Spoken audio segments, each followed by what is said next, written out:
Olá, chegamos ao episódio de dezembro do podcast Observatório do TST. Meu nome é Pérola e a gente está aqui mais uma vez para observar o Tribunal Superior do Trabalho, sob a perspectiva que a gente tem colocado o que, por quê, para quê. O que observar? O nosso objeto observado é o Tribunal Superior do Trabalho. Por quê? Porque o Tribunal Superior do Trabalho tem uma competência constitucional e para quê? Para que ele entregue essa jurisdição de uma maneira constitucional e para que faça prevalecer a sua condição de tribunal da justiça social que está cunhada na sua fachada. E hoje é um programa muito especial. O nosso tema é STF e TST, reforma trabalhista jurisprudencial. É uma pergunta que a gente faz diante do cenário que a gente está vivendo, acerca do questionamento da subtração da competência da Justiça do Trabalho pelo Supremo Tribunal Federal. E nós temos aqui um convidado mais do que especial, que é o professor doutor Ricardo José Macedo de Brito Pereira. E num currículo assim muitíssimo resumido, o nosso professor, ele é professor titular do programa de pós-graduação da UDF, é doutor pela Universidade Complutense de Madrid, é pesquisador visitante da Universidade de Cornell, em Nova York, nos Estados Unidos, é mestre em Direito pela Universidade de Syracuse, em Nova York, nos Estados Unidos, é mestre pela UNB, é subprocurador-geral do Trabalho aposentado e é advogado, e é uma grande honra a gente ter o professor Ricardo hoje aqui conosco.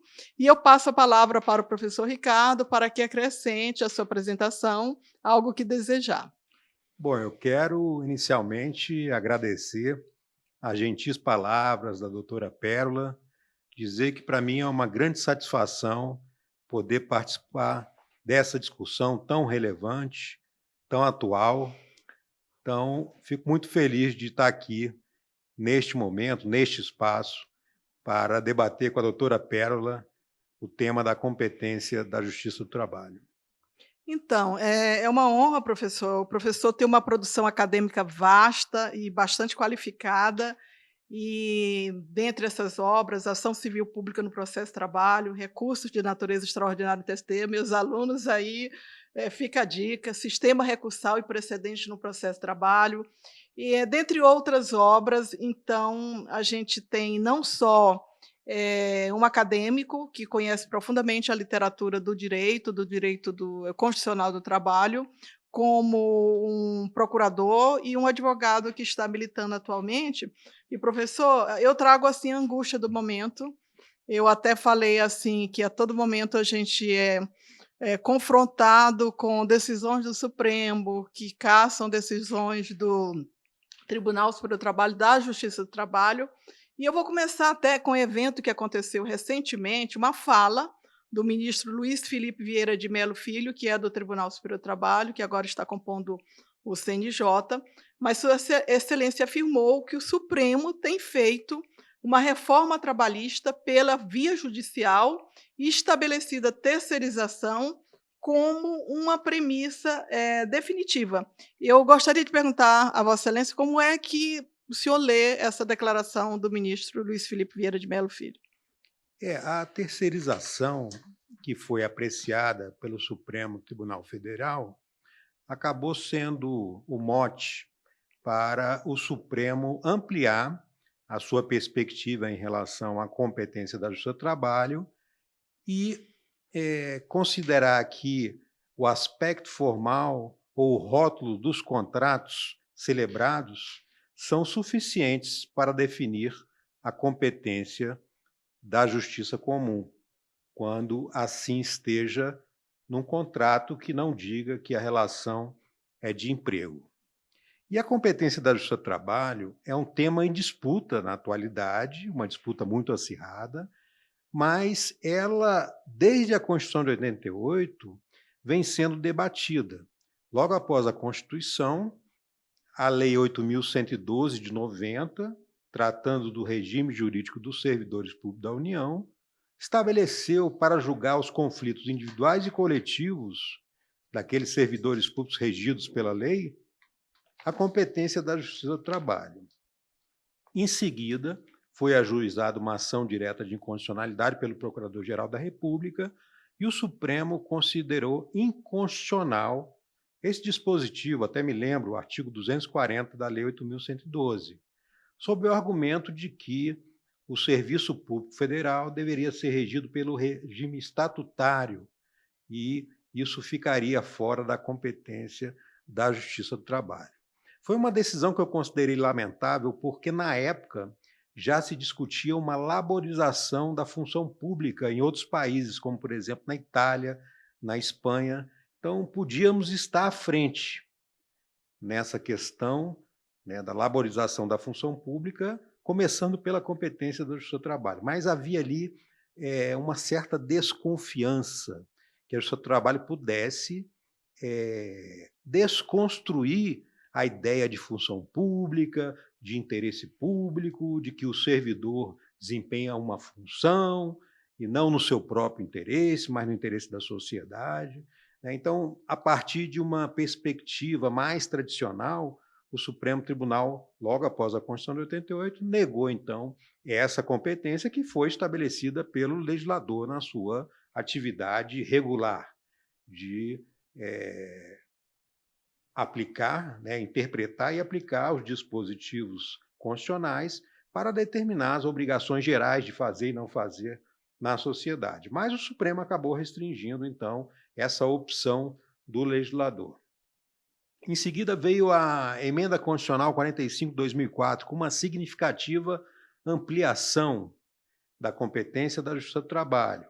Mais uma vez, houve resistência, principalmente um dos pontos centrais de discussão na Emenda 45/2004, foi o alcance ao servidor público, né? Se ali estaria estabelecida uma competência da Justiça do Trabalho para, de novo, aquilo que foi feito na Lei 8.112, apreciar conflitos individuais e coletivos envolvendo servidores públicos estatutários. Mais uma vez, o Supremo Tribunal Federal negou essa possibilidade. Outros temas surgiram e o Supremo também acabou adotando uma interpretação mais restritiva. E chegamos a esse ponto que nós estamos agora, né? A terceirização que foi examinada pelo Supremo Tribunal Federal se referia inicialmente à súmula 331 do Tribunal Superior do Trabalho, que, em linhas gerais, não admitia a terceirização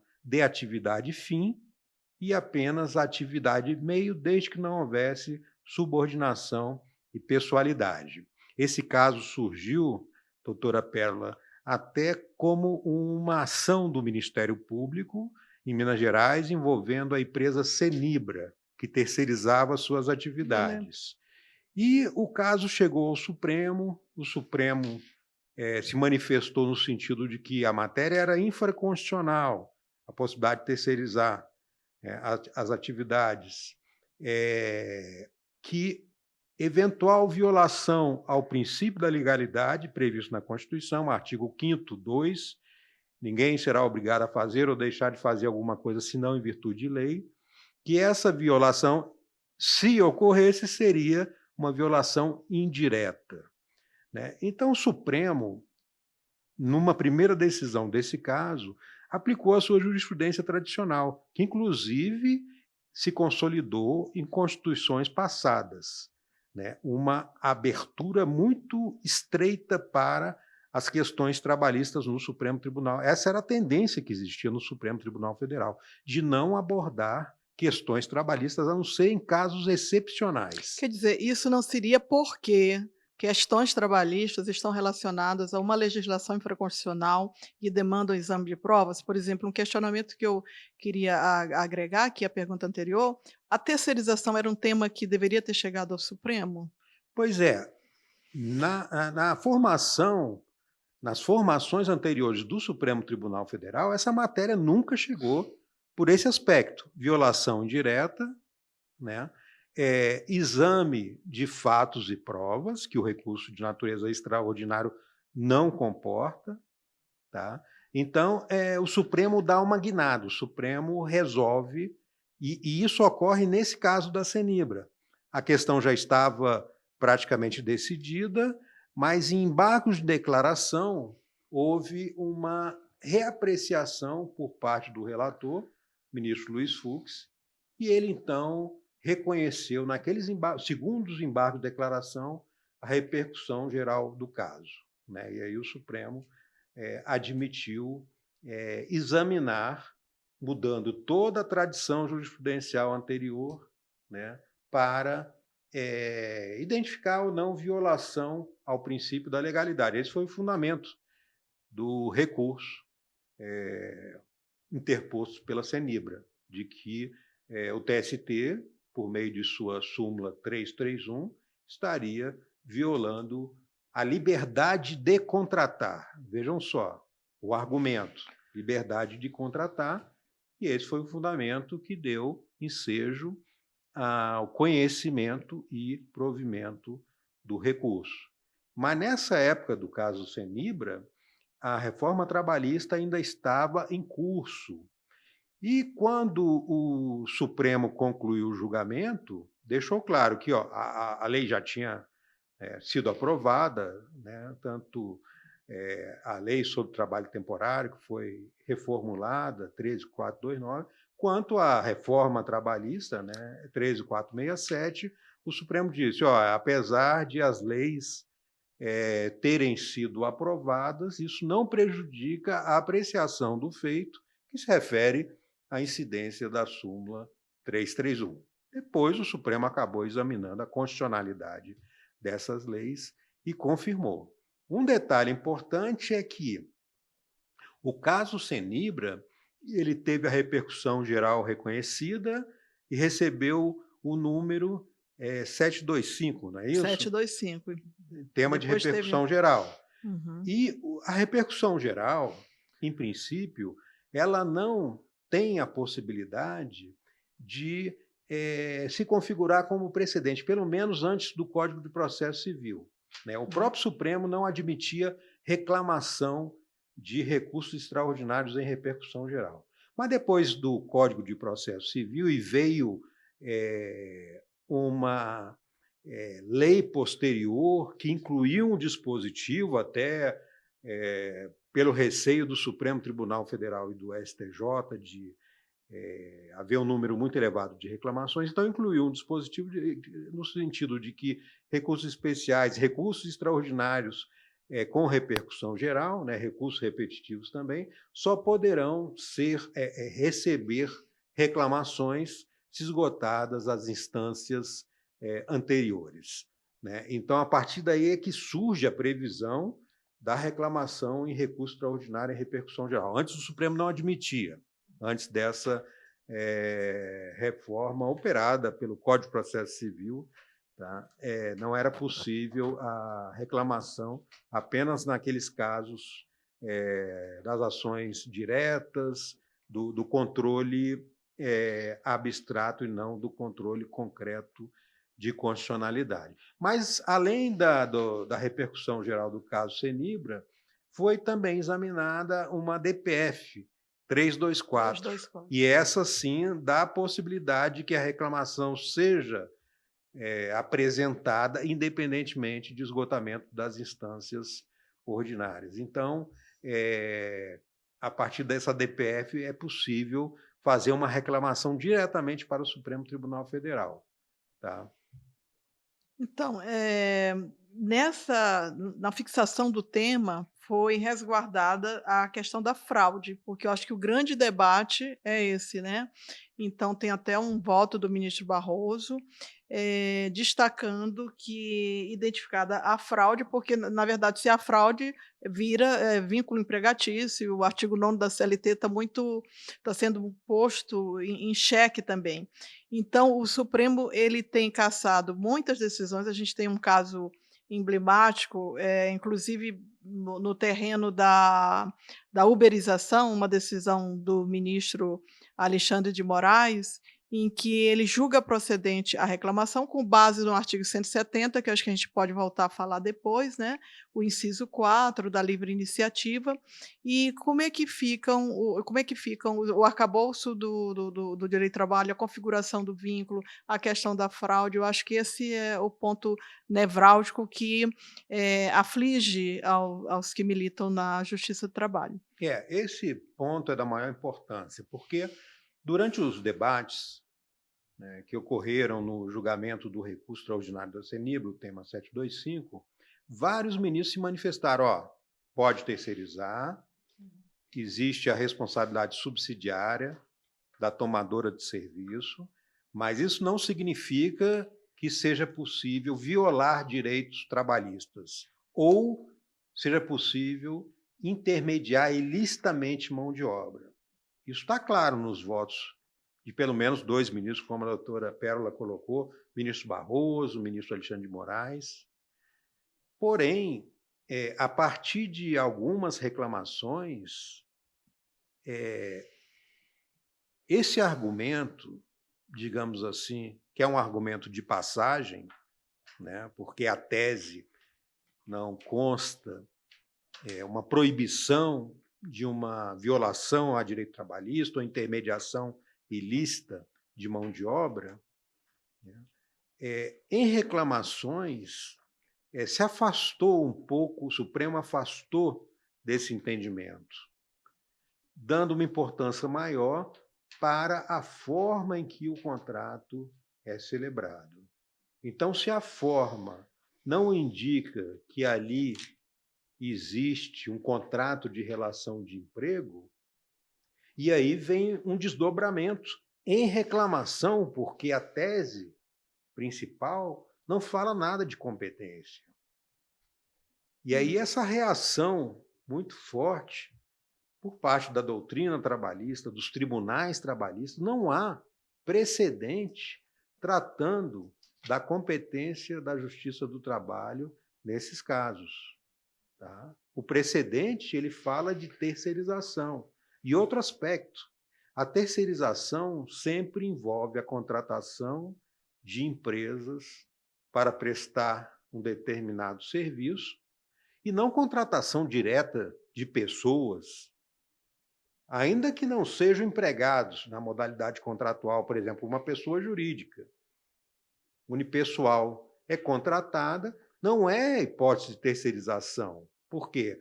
A prestação de serviço é direta e não de trabalhadores via o empregador que foi contratado para prestar serviços.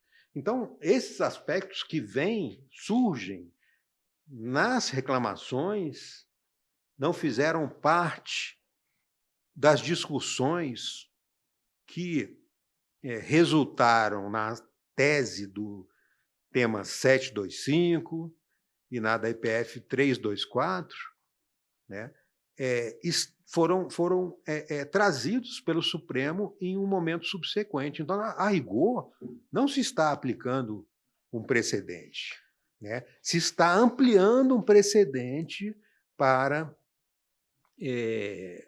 flexibilizar a proteção trabalhista prevista na Constituição por meio da inserção de uma liberdade contratual individual que também estaria assegurada pela Constituição nesse artigo 5º2. Ou seja, a própria Constituição asseguraria, nessa interpretação do Supremo Tribunal Federal, o afastamento da proteção trabalhista prevista também na Constituição, o que não faz sentido, né? A Constituição não estabelece ali um modelo opcional de proteção do trabalho.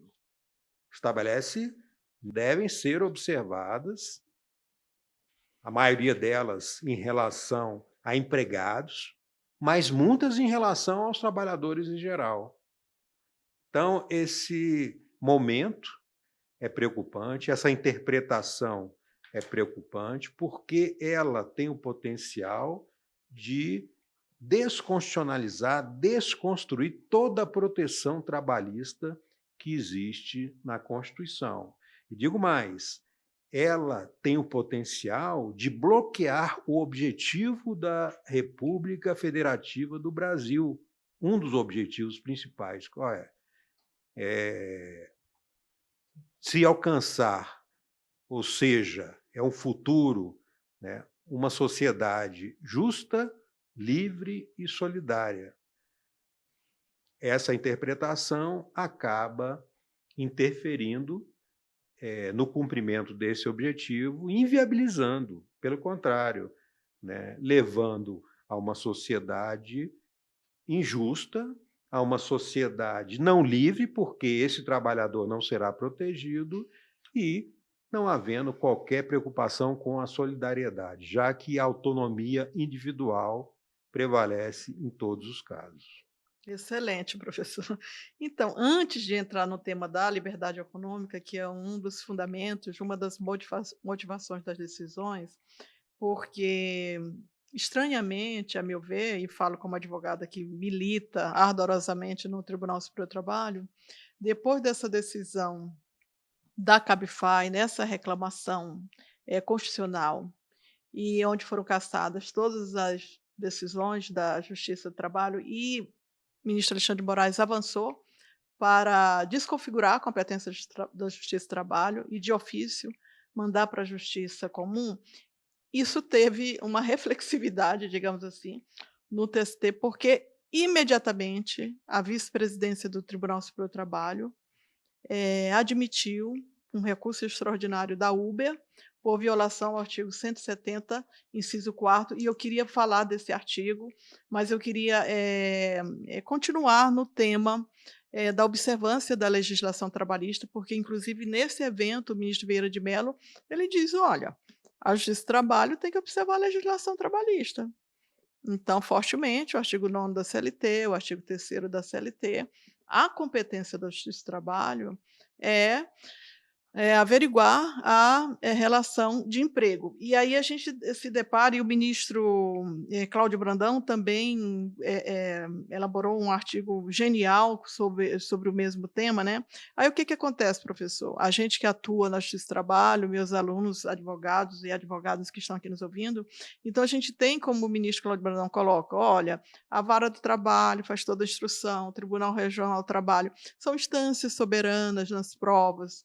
Então a gente vai para o Tribunal Superior do Trabalho, o Tribunal Superior do Trabalho julga a matéria, ou mantendo as decisões, ou então dizendo que não passa pelo crivo da admissibilidade e tudo, e de repente em temas como o tema 246, que foi o tema da responsabilidade subsidiária, ônus da prova, esse tema 725, que é recorrente, por reclamação o Supremo cassa essas decisões, né, e sob os fundamentos que são esses da terceirização. Então, eu queria, assim, que o senhor falasse mais sobre essa questão desse confronto, né, da observância da legislação trabalhista, que é a competência, e essa a atuação do Supremo, porque, de onde que se tira essa violação do artigo 170, sendo que, como o senhor até já alinhou, não há nenhuma conexão com os fundamentos da decisão reclamada, né. Então eu queria que a gente aprofundasse mais nisso, porque esse é o grande desafio. E aí, eu fico muito impactada com relação aos princípios do devido processo legal, da segurança jurídica. É, eu imagino que quando o ministro Luiz Felipe comentou que estava em curso uma reforma trabalhista pela via judicial, é porque esse posicionamento do Supremo quebra uma lógica que vem de muitos anos, que é a competência da Justiça do Trabalho para examinar, de acordo com o princípio da primazia da realidade, a existência ou não dos elementos configuradores da relação de emprego. Isso vem de anos, desde que a Justiça do Trabalho tem assegurada a sua competência, né. E agora não, agora a Justiça do Trabalho, se o contrato não prevê uma relação de emprego, ela, segundo a interpretação do Supremo, ela fica impedida de examinar o caso. A competência será da Justiça Comum. Ou seja, a formalidade prevista, né, a forma adotada no contrato, vai determinar não só a competência, mas também os direitos ali oriundos dessa relação de trabalho no sentido amplo. E essa é uma forma muito perigosa de deixar de lado uma justiça especializada que deveria ter a primazia para julgar essas questões. Caso contrário, não faz sentido uma justiça especializada. E também estabelecer uma proteção constitucional muito detalhada, uma proteção ao trabalho, nos artigos da Constituição, né? A partir do artigo 7º, 8º, 9º. Então, são previsões constitucionais que integram o título 2 dos direitos fundamentais, indicando uma indivisibilidade.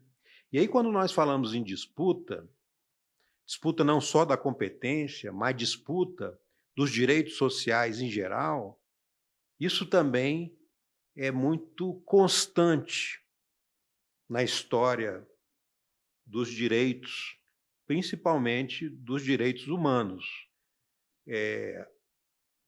Quando os principais pactos de direitos humanos foram aprovados pela ONU em 1966, foram aprovados 2 pactos separados, um de direitos civis e políticos, outro de direitos econômicos, sociais e culturais.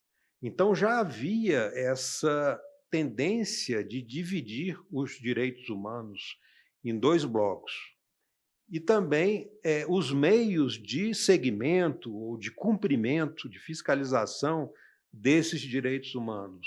Os direitos civis e políticos levados para as cortes internacionais e os direitos sociais, econômicos e culturais para comitês. Então, essa era a visão que tinha quando prevalecia a divisibilidade dos direitos humanos. Hoje em dia, a corrente que prevalece é da indivisibilidade. As cortes internacionais têm apreciado várias questões sociais e várias questões trabalhistas, superando essa ideia de que as cortes só deveriam apreciar direitos civis e políticos. A Corte Interamericana de Direitos Humanos ela tem casos sobre questões trabalhistas. E por que isso? Porque o trabalho é central na exigência dos direitos. Não é possível que os direitos sejam respeitados no ambiente fora do trabalho e no trabalho os direitos sejam violados, né? O trabalho ocupa uma boa parte da vida da pessoa.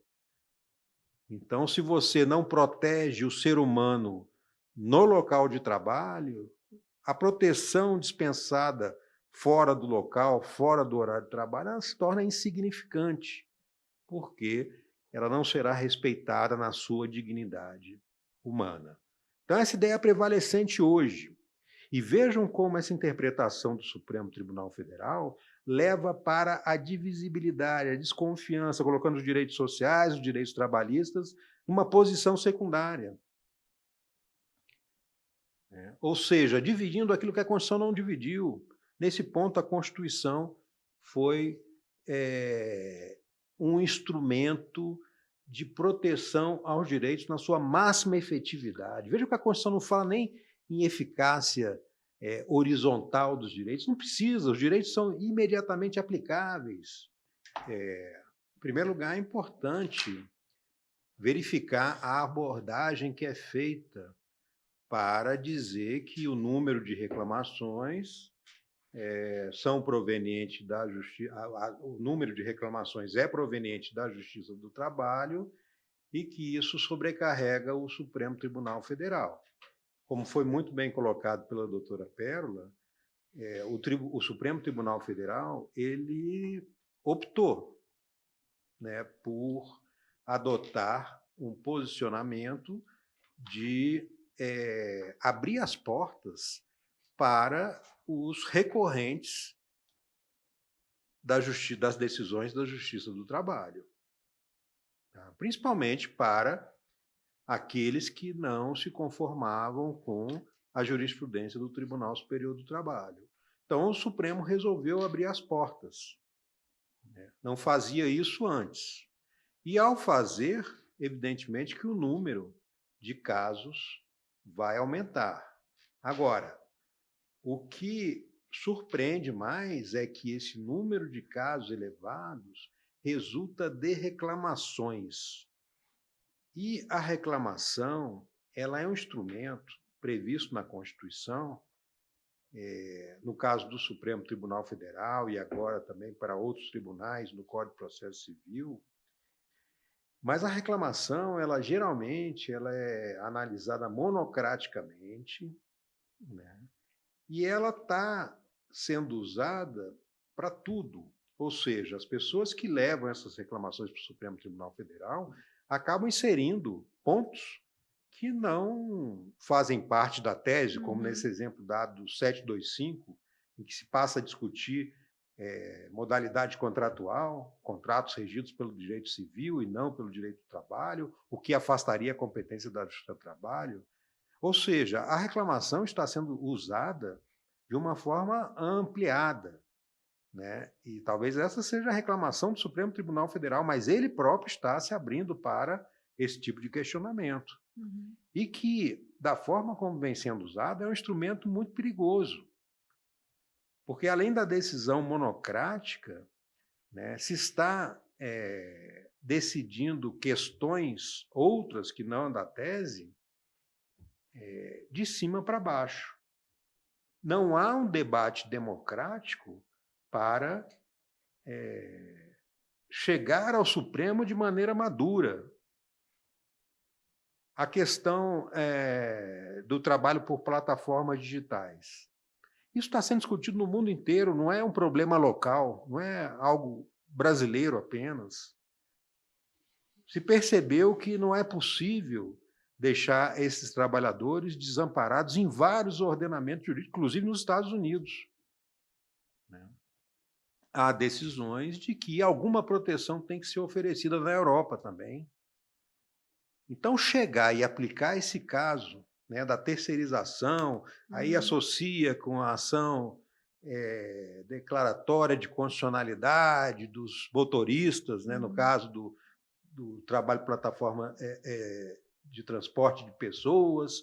Então, se usa uma série de decisões que não têm relação direta com aquele caso, né, e se antecipa uma discussão que estava sendo levada, por exemplo, pelo Executivo numa comissão, discutindo qual é a melhor forma de encaminhar uma regulamentação para o Congresso Nacional, né? E já antecipando de que não, que outras modalidades de trabalho são admitidas na Constituição, então é possível estabelecer um contrato sem nenhuma proteção, né? Isso não é possível, a Constituição não permite esse tipo de contratação em que o trabalho seja objeto de uma regulação ou uma desregulação, né, que inviabilize qualquer tipo de proteção à pessoa humana. Definitivamente, a Constituição não permite esse tipo de contratação.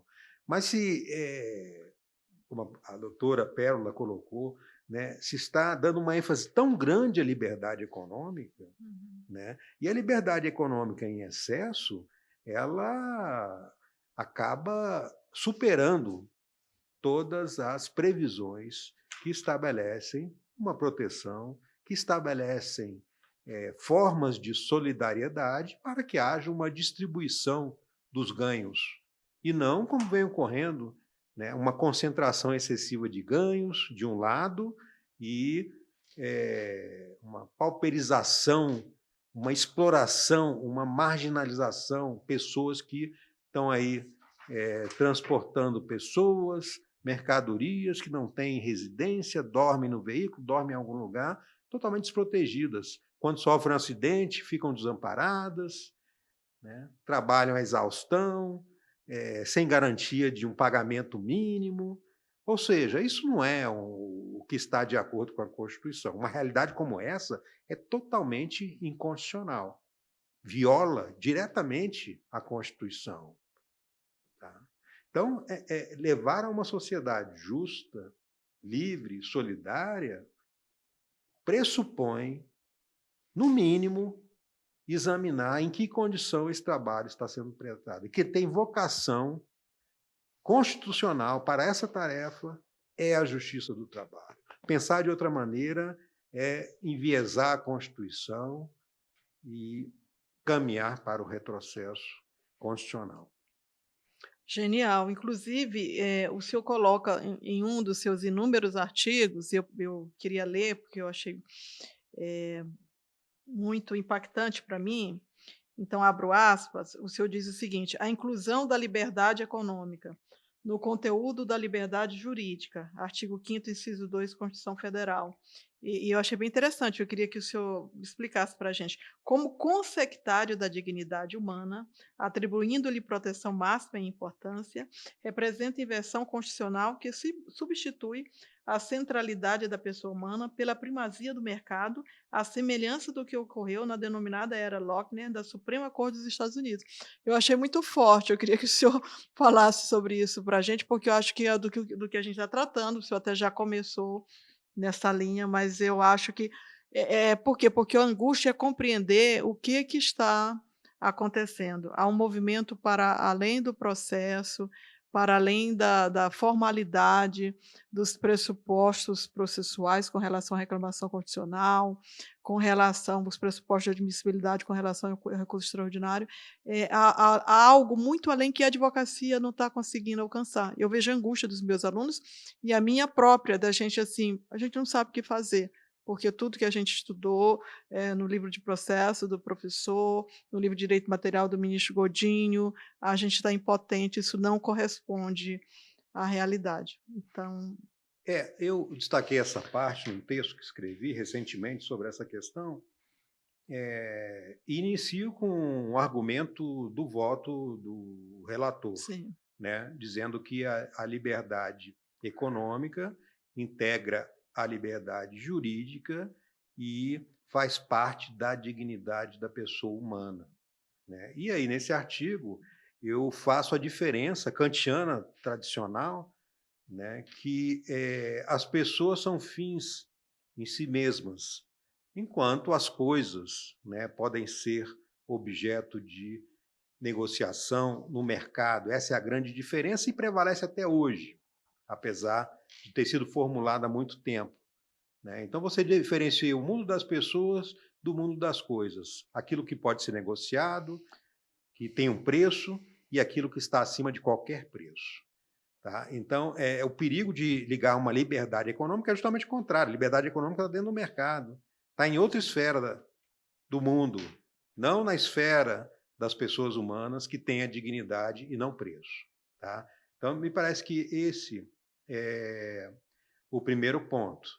E essa interpretação foi justamente a interpretação que prevaleceu na Suprema Corte norte-americana no início do século XX, a chamada Era Lochner, que qualquer intervenção do Estado era considerada violadora da liberdade de contratar. Veja a semelhança com essa interpretação do Supremo. O que a Suprema Corte fez? A Suprema Corte incluiu a liberdade de contratar na 14ª Emenda Constitucional, né? E o caso Lochner é um caso de uma lei estadual do estado de Nova York que havia estabelecido uma proteção, naquela época uma proteção muito branda, né, porque uma jornada de 6 horas, de uma duração semanal, 60 horas, né, e jornada de 10 horas. Então vejam que era uma proteção branda, mas a realidade era pior ainda. Então os padeiros trabalhavam muito mais. E aí essa lei de Nova York veio estabelecer limites, né?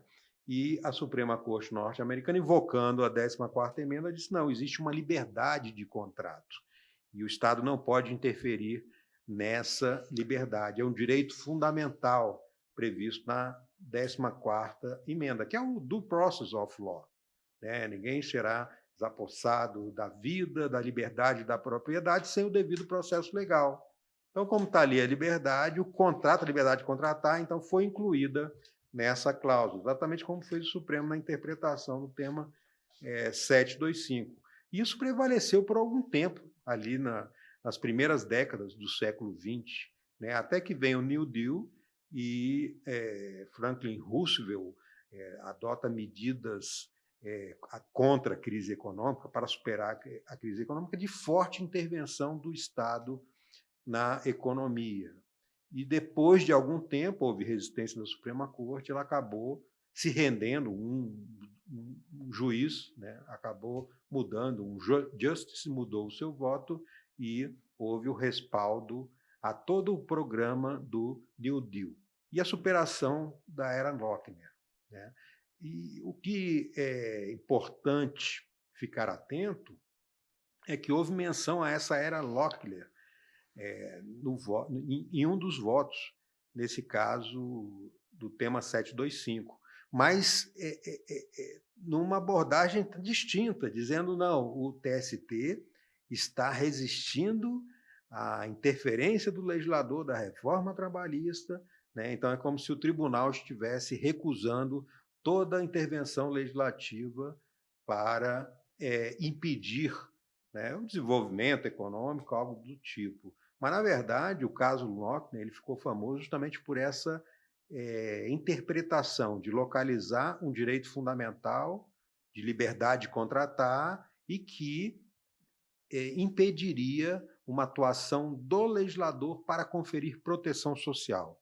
Então, esse é o pano de fundo do caso Lochner, que não pode ser confundido com uma liberação econômica em detrimento de uma jurisprudência protetiva. Excelente. Eu tenho assim ainda algumas perguntas, né? Mas eu fico pensando o que que há por trás disso tudo? O que que há por trás do pensamento da reforma trabalhista, dessas decisões? Será que há um propósito, eu não sei se orquestrado ou inconsciente, um propósito neoliberal? Porque a gente continua com a angústia de compreender essa motivação, como eu falei, e não sei se eu quer falar logo dessa pergunta, o que que motiva esse movimento, que foi um movimento legislativo, mas aí já estava muito ruim, né, a reforma trabalhista já estava ruim, se aplicasse ali a reforma trabalhista, já estava muito configurada, se havia esse propósito de desconstrução, porque a quem interessa o fim da justiça social, são as minhas angústias, né, mas aí a gente vai para o tema aqui do podcast, uma reforma trabalhista jurisprudencial também não já estava ruim, não há nada tão ruim que não seja piorado, será que a lógica é essa, né? E eu falo assim, do lugar que eu observo, né, a gente traz muito isso aqui, qual é o meu lugar de observadora?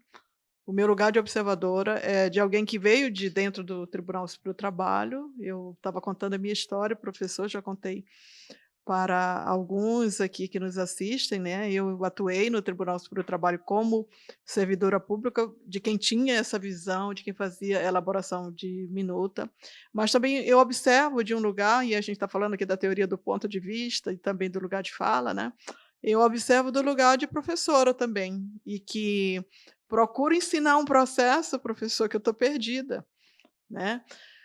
E falo também do lugar de quem atua, de quem milita, de quem ostenta, né, a Constituição Federal, os direitos fundamentais, de quem procura, cobrar a aplicação do artigo 7º. Então, talvez porque dentro dessa linha de raciocínio, antes de passar para essas perguntas, que projeto, que teoria, está por baixo desse movimento, e que teoria crítica a gente pode opor, antes talvez de numa próxima pergunta a gente possa falar de movimento, de campo de disputa e como que os operadores de direito, cada um do seu lugar de observador, e o professor Ricardo ele fala, o lugar de observador dele também é um lugar extremamente relevante, por isso a gente está tendo a honra, é um lugar do Ministério Público, é um lugar de um acadêmico de escola, É o lugar também que outra pergunta que eu quero fazer para frente, de quem tem uma vivência também do direito comparado, né. Eu Acho que eu dei um nó penso aí que agora, né, professor? essa é a grande questão, né, o que está por trás, disso tudo, desse momento que nós estamos vivendo. É muito difícil identificar com precisão, né, pode ser uma visão de mundo diferente, né, TST e Supremo não estão compartilhando a mesma visão jurídica, visão, né, e que envolve, o debate político na atualidade, né, a própria existência, alcance, limite dos direitos sociais, dos direitos trabalhistas, numa sociedade complexa, né, isso também tem que ser levado em conta, com rápidas transformações em razão de grandes inovações tecnológicas, né, então tudo isso, abre espaços para a rediscussão, das instituições, dos direitos, né, até que ponto o direito está cumprindo a sua função numa sociedade bem diferente de quando ele foi, positivado, tá. Então é natural que tenhamos, assim, uma certa divergência, inclusive faz parte, do próprio regime democrático, né, nós temos que ter posições antagônicas para tentar caminhar. Mas, como a doutora Pérola colocou, a gente vê esse movimento com muita intensidade, né? Porque, além do posicionamento do Supremo Tribunal Federal, que tem invocado a liberdade econômica em vários julgamentos, por exemplo, eu não estou certo do número do tema, acho que é o 343, da equiparação do trabalhador terceirizado e do empregado da empresa tomadora de serviços, que não pode haver nunca essa equiparação em razão de uma análise econômica, né? A liberdade econômica. Então, a liberdade econômica ela teria um peso maior do que a própria isonomia constitucional. Então, isso me parece que, né, vem ocorrendo de forma intensa, que traz grandes preocupações, como eu já coloquei aqui, né. Então esse seria um ponto, são visões, diferenciadas, será que existe um projeto de tirar os obstáculos a uma liberdade econômica plena, né. E aí, como eu já coloquei, isso não está de acordo com a Constituição, né, isso viola a Constituição. Eu penso que, com o tempo, haverá, né, a percepção de que a justiça do trabalho não pode ser colocada num papel secundário, ou numa justiça de segunda categoria. Porque, se for assim, ela perde sentido e, pior, né, os direitos trabalhistas perdem a principal instituição para assegurar a sua efetividade. Então, será que a Constituição comporta uma interpretação que deixa os direitos sociais, os direitos trabalhistas de lado para implantar um projeto de liberdade econômica, liberal, né? Não há. Isso aí eu respondo com certeza que não há essa possibilidade na Constituição. Então, é, é, o dano que isso pode provocar, né, eu até cito nesse texto uma análise muito bem feita por um sociólogo alemão, Stefan Lesseny, que ele fala da sociedade da externalização, né? E a abordagem não é trabalhista, é uma abordagem geral, mas é o fato de você colocar para fora, né, sociedades, estados, empresas. Então você procura eliminar o custo, evidentemente, para ficar só com a parte rentável do negócio, né? E que isso vai gerando toda uma sujeira, né? Todo um custo.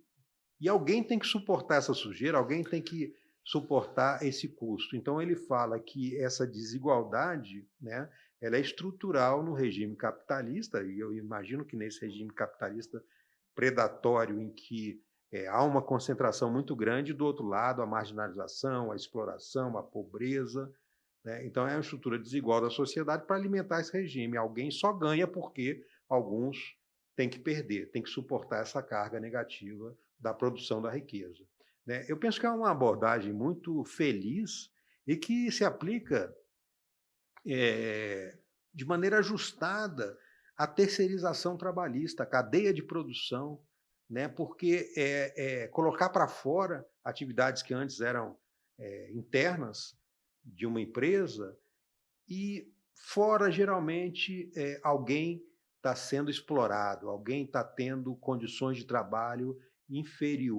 inferiores às condições que eram asseguradas no interior da empresa.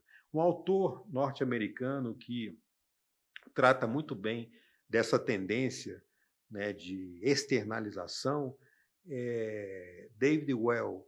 Ele tem um livro chamado Local de Trabalho Fissurado, e ele faz estudos e aponta como essa prática tem trazido muitos prejuízos em detrimento de benefícios. É claro que uma racionalização da produção é sempre relevante, né, para conseguir que haja uma participação maior de empresas, de trabalhadores, na produção de determinados bens e serviços, mas geralmente ela é feita para prejudicar trabalhadores.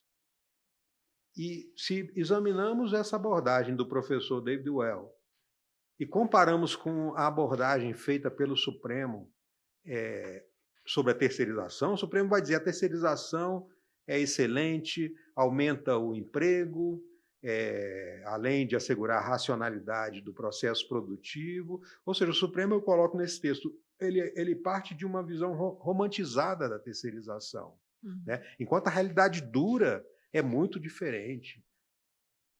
São nos processos de externalização onde ocorrem as maiores violações trabalhistas, onde as pessoas são tratadas de forma desumana.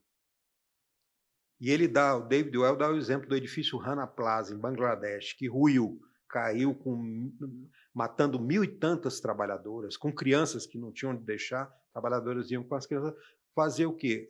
Roupas, confeccionar roupas para essas grandes marcas mundiais, né? Então, ali, a grande empresa, né, na ponta da sua cadeia produtiva, tinha ali a exploração do trabalho, né? E algumas assinaram compromissos para regularizar a situação, mas outras nem quiseram assinar, né, achando que as coisas são assim mesmo e não podem ser de outra maneira. Então, eu penso que isso tudo vai trazer à evidência o dano que essa interpretação gera, né? Uma interpretação liberal que não leva em conta a proteção constitucional e a competência da instituição encarregada de assegurar os direitos trabalhistas. Eu acho que isso vai trazer problemas gravíssimos. Enfraquece a Constituição e aí a tendência é que as correções ocorram. Pelo menos é essa a esperança que tenho. Maravilhoso. Então, quando o senhor fala que as pessoas exploradas, os trabalhadores, né, aí eu fico pensando sempre no meu lugar de observadora como advogada, vão recorrer a quem, né? E a gente como advogada e advogado que tem esse munus constitucional de ser voz de quem não tem voz, eu repito, a gente se sente cada vez mais impotente neste momento, né?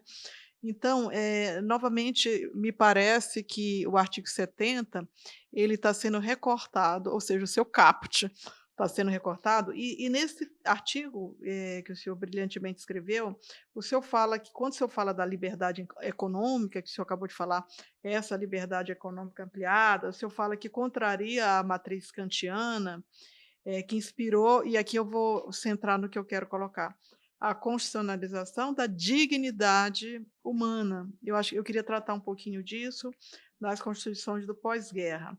E depois eu tenho uma fala muito preciosa que diz assim: os preços são relativos e cambiáveis, enquanto a dignidade é absoluta, não suscetível de cálculo ou precificação. E lá embaixo o senhor faz referência à Declaração de Filadélfia.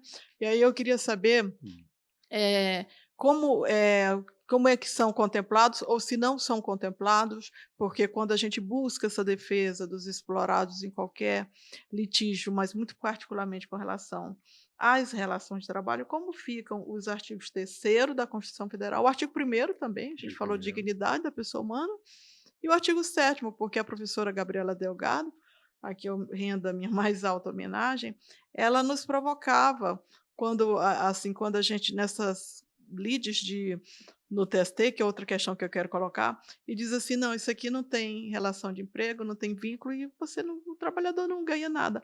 E essa relação de trabalho contemplada no artigo 7º da Constituição Federal? A professora Gabriela Neves Delgado, ela é é uma grande doutrinadora, agora professora titular da Faculdade de Direito da Universidade de Brasília. Ela tem uma preocupação muito grande, né, a tese de doutorado dela, com um trabalho digno, e que dialoga com a dissertação de mestrado, que é sobre terceirização, né. Então, veja, são os temas que estão aí no momento, né, presentes de forma muito efetiva nessa discussão atual, né. Ao contrário do que está acontecendo, desamparar os trabalhadores, porque o contrato não prevê relação de emprego, é importantíssimo rever esse posicionamento e adotar a posição inversa, né, de tentar assegurar, no leque do artigo 7º, trabalhadores não empregados, né, que essa é a tese da professora Gabriela Neves Delgado. Então, estamos mais uma vez, né, seguindo essa obra densa e que tem um impacto muito grande no meio acadêmico, né, nós estamos mais uma vez seguindo no caminho inverso da Constituição. Estamos olhando ao contrário da dignidade da pessoa humana, dos direitos sociais trabalhistas e da proteção a todas as pessoas, e não apenas aqueles que têm uma relação de emprego. A Constituição, ela confere uma proteção muito maior. Ela não fala em empregado, né? Assegura aos trabalhadores. É claro que nem todos os direitos que estão ali vão ser aplicados aos trabalhadores em geral. Alguns são só para empregados, mas é importante ter essa leitura ampla da proteção social, né? Caso contrário, ficaremos mais longe dessa sociedade justa, livre e baseada na solidariedade. Então, professor, eh tem uma coisa assim que, como advogada, também me inquieta muito, né, a gente viu que as reclamações chegam, elas são marcadas como direito do trabalho. Então uma coisa que eu percebo no TST como advogada, é que muitos temas são também marcados como terceirização, responsabilidade subsidiária. E aí, com todas as vênias também da minha experiência, há uma tendência do tribunal já de adaptar ao tema 725, por exemplo. No entanto, aquele processo ele contém uma fraude, tremenda, né. E aí, esse questionamento, eu sempre falo que o TST não está que está ignorando o Supremo, eu não vejo na minha experiência, acho que pelo contrário. Acho que em muitas situações, a gente é até alertado que o Supremo já tem uma reclamação constitucional quando a gente está tentando fazer o distinguishing ali. Então tá tentando, mas assim, às vezes o recurso ele já foi denegado monocraticamente, com base num tema, né. E uma situação curiosa também que foi trazida até pelo Diego Brito, com relação ao tema 246 da responsabilização subsidiária ônus da prova. Há ainda muitas reclamações constitucionais, e aí nós perdemos, depois de tudo, depois de toda aquela luta, depois de o Tribunal Superior do Trabalho ter, eh eh atribuído ao reclamante o ônus da prova e que a gente conseguiu virar e tal, e aí criou-se o tema 1118 agora com o título de ônus da prova, o que me impacta muito. Como é que uma corte constitucional tem um título de uma matéria absolutamente infraconstitucional? Então isso é muito emblemático que o TST não estava descumprindo o tema 246, porque nem existia a discussão sobre o ônus da prova. Assim, a gente já caminhando para encerrar, como é que o senhor vê, esse conflito que fica a advocacia e os jurisdicionados de... O Supremo, né, como eu já tinha mencionado, ele abriu as portas para examinar impugnações às decisões do Tribunal Superior do Trabalho. Isso só foi possível porque ele adotou uma constitucionalização do direito do trabalho, ou seja, ampliando na Constituição as previsões trabalhistas, né? Embora não expressas, como esse exemplo do ônus da prova. Não há nada na Constituição que trate de ônus da prova em matéria de terceirização na administração pública, mas foi reconhecida a repercussão geral para decidir acerca da questão, né? Acerca da questão, e preocupante, porque imagina distribuir esse ônus colocando a carga probatória sobre o reclamante, né? Toda a Eu tenho muita documentação. curiosidade para saber o que que o Supremo vai dizer. Pois é muito interessante, Tá muito porque, curioso. né, a pessoa, o terceirizado, não tem como provar nada, está tudo, né, do lado da empresa, principalmente da administração pública, que toma o serviço, né? Então, o Supremo constitucionalizou nesse sentido. Só que ele constitucionaliza para enfraquecer o direito do trabalho. Não é uma constitucionalização do direito do trabalho, como estudamos por tanto tempo, né, no sentido de fortalecer, né? A Constituição passa a ser um instrumento fundamental na interpretação e aplicação do direito do trabalho. Assim também eu defendo em alguns textos que o direito do trabalho passa a ser fundamental na interpretação da Constituição, e isso a gente vê um déficit de interpretações nesse sentido, né, que eu chamo de constitucionalização de mão dupla, né? Não é só incorporar os princípios constitucionais ao direito do trabalho, elevando o direito do trabalho à Constituição, né, mas também levar em conta o direito do trabalho para a interpretação das disposições constitucionais em geral, porque o trabalho é central na sociedade e na Constituição, né? Então, eu penso que esse processo de constitucionalização que a gente aprendeu na doutrina e vem aplicando na interpretação e aplicação do direito do trabalho, né, ele não foi enfrentado dessa forma pelo Supremo Tribunal Federal. É uma constitucionalização que simplesmente eleva questões para o plano constitucional e para dizer: eu tenho competência para decidir essa questão e vai ser assim, né? E o outro problema que surge é a dos precedentes no ordenamento brasileiro, que passou a ser algo assim muito curioso, né? O ordenamento brasileiro é um ordenamento do civil law, não do common law.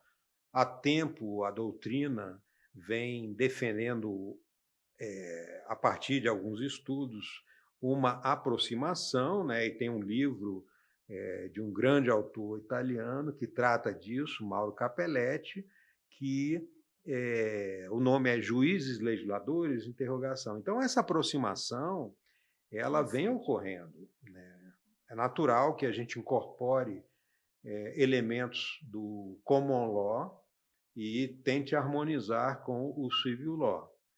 Agora, o ordenamento brasileiro é o único em que todo tribunal do país tem possibilidade de estabelecer um precedente com caráter vinculante. Nenhum outro ordenamento jurídico adota o common law com essa intensidade. Outro ordenamento jurídico, civil law, adota o common law com essa intensidade. E como eu comentei, né, isso dá margem a que o tribunal, a cúpula, decida antes mesmo que haja o debate democrático da questão submetida ao judiciário, né, impondo uma posição, impondo uma visão de mundo, como está ocorrendo, né? O TST está na discussão com todo cuidado, tentando, né, chegar a um bom termo para que, né, a legislação trabalhista seja respeitada, a sua competência preservada, mas vem o Supremo e fala: não, isso aqui não é relação de emprego, a competência não é da Justiça do Trabalho, né? Ou seja, numa tendência que não está de acordo com esses estudos que foram desenvolvidos justamente visando o quê? Visando a efetividade da Constituição, né? Estamos num momento em que a Constituição balança. Balança porque uma boa parte dela, que é central, a sua estrutura e ao seu texto, que é a proteção ao trabalho humano, está na berlina. Excelente, professor. Achei genial essa visão que o senhor passou para a gente sobre esse sistema de precedente no Brasil, da forma que ele se apresenta. E, infelizmente, a gente vai ter que terminar, mas eu achei curioso também quando o senhor traz. Aí o Supremo vai e diz assim: isso aqui não é relação de emprego. Supremo, você não pode dizer isso. Você não tem, aí não tem competência para dizer isso, né?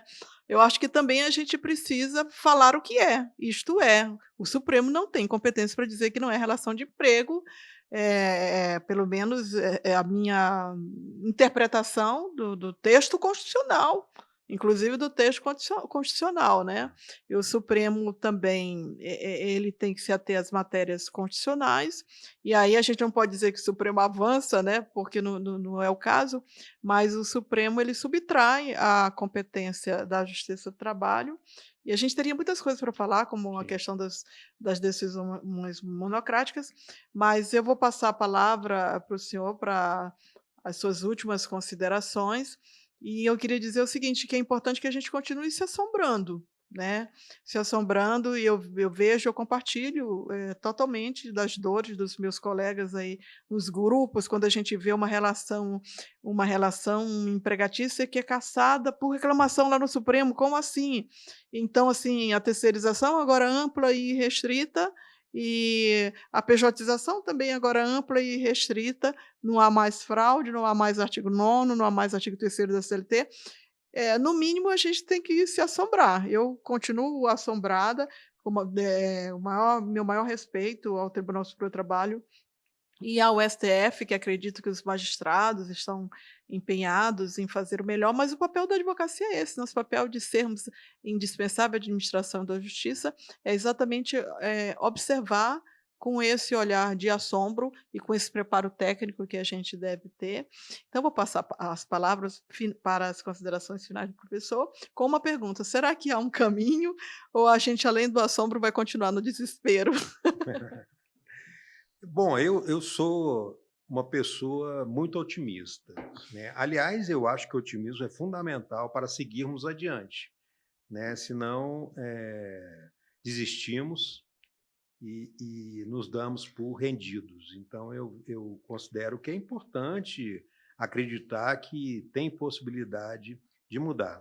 E se muda dessa maneira, né? Num regime democrático, se muda difundindo informação, como esse excelente podcast da doutora Pérola, que propicia, né, discussões, reflexões, e a partir de reflexões que os tribunais podem rever um ponto ou outro. Então, eu penso que assim é um momento, né, de dificuldades, um momento complexo, mas temos condição de superar essa dificuldade e voltar a que a Constituição seja observada, principalmente uma coisa que eu escrevi há muito tempo atrás, acho que a Constituição, quando completava 20 anos, dizia assim: a Constituição para quem mais precisa, né? Porque a Constituição ela é um instrumento fundamental dos mais vulneráveis. Os poderosos não precisam muito da Constituição, porque os vulneráveis estão protegidos contra eles justamente pela Constituição. E a Constituição, como diz um grande professor espanhol, né, a Constituição ela é o instrumento da igualdade, porque a sociedade pré-constitucional sempre foi uma sociedade desigual. Então, a Constituição ela procura constituir uma sociedade igualitária. É para isso que ela serve. Maravilhoso. Olha, infelizmente a gente tem que terminar. mesmo, agradecendo muitíssimo essa honra, esse privilégio de receber aqui no nosso podcast o professor doutor Ricardo José Macedo de Brito Pereira. E procurem as suas obras, estão em todas as plataformas, e há uma que eu recomendo muito, que é Recurso de Natureza Extraordinária no TST. Então, assim, vamos continuar com esse otimismo, com essa esperança, mas sem deixar de ocupar o nosso lugar de observadora, de observador, com assombro, mas com técnica, com coragem. Muito obrigada, até a próxima.